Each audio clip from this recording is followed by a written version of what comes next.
Hello বন্ধুরা, সবাই কেমন আছো? আশা করি তোমরা সবাই অনেক ভালো আছো আর আমিও।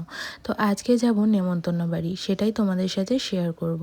তো চলো ঝটপট রেডি হয়ে নিই। এই লাল কালারের কুর্তিটা আমি পরবো। তো দেখো আমার পরা হয়ে গেছে, আর আমাকে কেমন লাগছে কুর্তিটা পরে অবশ্যই কমেন্ট করে জানিও। তো দেখো আমি একটু লিপস্টিক টিপ আর কাজল পরে একদম রেডি হয়ে নিয়েছি। কমেন্ট করতে কিন্তু একদমই ভুলবে না। তো আজকে যাচ্ছি আমি একটা নেমন্তন্ন বাড়ি, পাশেই, খুব বেশি দূর না। তোমাদেরকে দেখাবো কতটুকু দূর আর কতটুকু ডিস্টেন্স।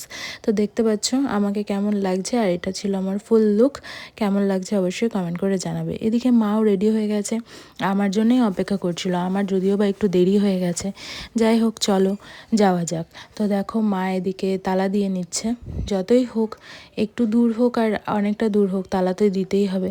তো চলো আমরা যাই। এই যে দেখতে পাচ্ছ আমাদের বাড়ি, আর ওই যে দেখতে পাচ্ছ নেমন্তন্ন বাড়ি। তাহলে বুঝতে পারছো কতটুকু ডিস্টেন্স। আজকে ছিল কালী পুজোর নেমন্তন্ন, একদম পাশের বাড়ি কাকির বাড়িতে কালী পুজোর নেমন্তন্ন ছিল, সেখানেই এসেছিলাম। জয় মা কালী। তারপর বসে গেলাম প্রসাদের জন্যে। প্রথমে দিয়েছিল খিচুড়ি তরকারি, তারপর ছিল ফ্রাইড রাইস আর পনির, তারপরে চাটনি পাঁপড় মিষ্টি। আজকের মতো এটুকুই, টাটা।